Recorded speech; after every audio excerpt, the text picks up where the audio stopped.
Tender, juicy, fall apart in your mouth, this pork belly technique was inspired by my visit to Interstellar Barbecue in Austin, where I noticed that their pork belly was ultra juicy and tender and wasn't like other pork belly I've eaten that had bark on all sides, and it was a little bit drier and tougher in comparison. I'm going to walk you through a technique to get similar results regardless of whatever sauce or rub flavor profile you decide to go with, so let's get smoking. I'm starting with a full slab of skinless pork belly, the thicker the better.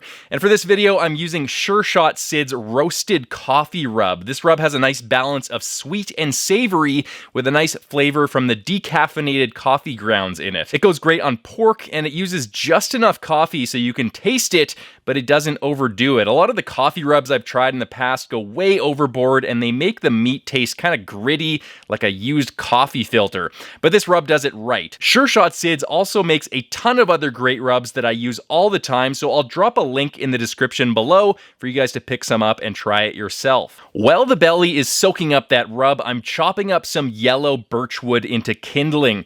You can use whatever wood you like. I just like to use whatever is local to me, so I am using yellow birch because I live in Western Canada. Moving on to the firebox, I'm building up the kindling in a fire basket, and I'm lighting it with my grill gun. I don't need to mess around with charcoal or chimney starters because this thing gets the wood lit in under 60 seconds. I'm going to let the fire die down to around 250 degrees chamber temperature, and then I'm placing my pork belly on the stack side of my offset. I'm running a very large water pan for this cook because it helps immensely with temperature control on this small offset, which hopefully I won't have to deal with later this year because I'm going to build my own backyard offset. I got these two 30-inch diameter propane tanks, and I'm planning to make something that's bigger than my Oklahoma Joe's but smaller than my Yoder trailer smoker so it can fit in my back patio. The propane tanks I'm using are kind of an unconventional size, and I haven't seen too many smokers built with this diameter of propane tank, so that's why it's so interesting to me, because I think I can make something really cool and unique out of it. But first I need to learn how to model it out with SketchUp. That's what I'm learning right now.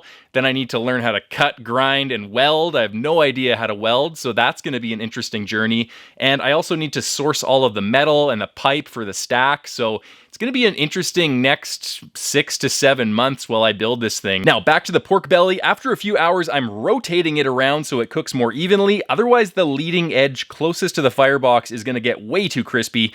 And finally, after 7 hours total cook time, the pork belly is probing at around 190 degrees internal throughout, and it looks pretty darn good to me, kind of like a brisket. Now I'm laying out a few sheets of foil, and I'm spraying them down with some water. This is going to help the meat stay moist, and it's going to help the collagen and fat render a lot better. Then the pork belly gets wrapped tightly in the foil, and I'm heading out to my Masterbuilt electric smoker to start the long hold. You can use your oven or any other holding device. I rigged up a sous vide holding chest freezer if you guys want to check that video out where I built that. You can use anything you want as long as it can get down to a steady 150 degrees, you're golden. Once I figure out how to fit this giant slab of meat in here, it's going to hold at 150 degrees Fahrenheit for 15 to 18 hours. There we go. I can fit it in by propping up a grate diagonally. Good to go. And after 18 hours the next day, I'm prepping my glaze, starting with a 1/3 cup of barbecue sauce.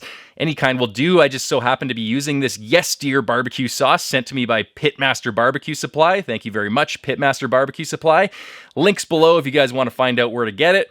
Then I'm adding a cup of maple syrup and gently heating the mixture to combine. You can use any type of sauce you want. When I ate at Interstellar Barbecue, they used a peach tea glaze, which was absolutely amazing, but I decided to go in a different direction for this video with the coffee rub and the maple syrup based glaze with the barbecue sauce in it, because that's just what I had in hand, and that's kind of the flavor profile that I wanted to go for. The point of this video is more to nail the technique, and once you've mastered that technique, you can experiment with any types of sauces or rubs or glazes. As long as you keep it sweet, you pretty much should be good to go.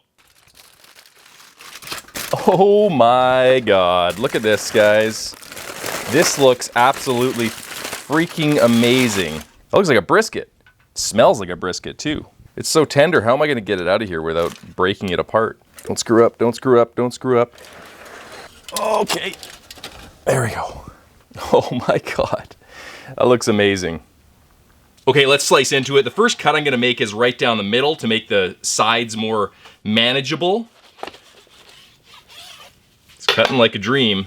And now I'm going to make some cubes. So let's go like this. I'm gonna make another cut here. Like that. And I wanna get about 1.5 inch cubes. So a little bit more than 1 inch. 1 inch is too small, but 2 inches is too big. So we wanna go something right about there.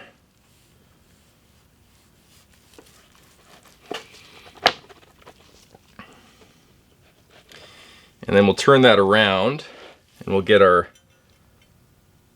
template cube going. I think that's right about where I want it.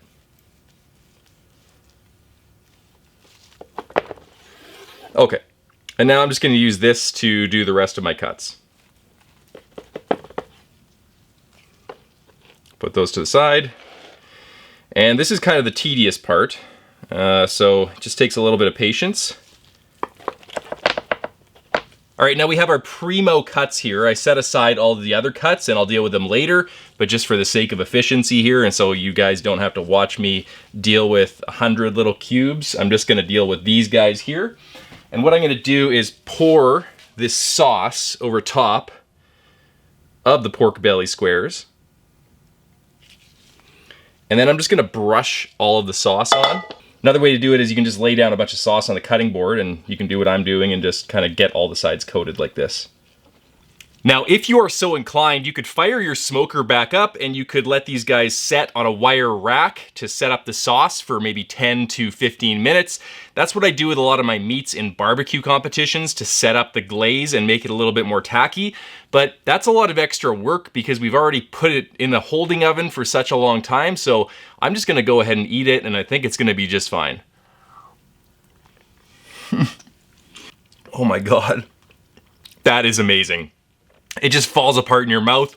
It's porky, it is sugary. You can taste the coffee rub from the Sure Shot Sids. The maple syrup pairs perfectly with it.